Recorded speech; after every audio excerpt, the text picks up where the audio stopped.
Inilah lokasi yang menjadi persembunyian kelompok jaringan Santoso saat baku tembak dengan aparat gabungan Polda Sulawesi Tengah dan Densus 88 Mabes Polri. Tim Indonesia Automatic Fingerprint Identification System, Inafis Polda Sulteng, kini melakukan olah TKP di tempat ini. Saat proses identifikasi, polisi menemukan ratusan amunisi aktif, peta Sulawesi Tengah, GPS, dan bom lontong aktif. Satu persatu lokasi penemuan diberi tanda nomor untuk proses identifikasi. Selain itu, tim juga menemukan sebuah solar cell atau panel listrik dari sumber matahari. Adapun jarak dari perkampungan warga ke lokasi tempat ini kurang lebih 6 km. Sedangkan untuk mengakses ke lokasi harus dengan berjalan kaki kurang lebih selama 1 jam dengan medan yang menanjak.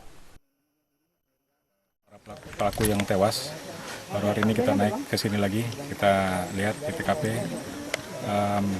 Kita banyak ketemukan amunisi-amunisi, ya, ratusan amunisi, kemudian juga ada magazen. Yang paling penting ada ketemukan satu bom lontong, ya, bom lontong yang masih aktif, yang bisa kita amankan. Pak, tadi kan ada penemuan peta juga, Pak. Apa memang ini kuat untuk mereka punya pemetaan wilayah, Pak? Betul, mereka kuat sekali, dia punya peta, dia punya GPS, dia punya alat komunikasi dengan teman-temannya.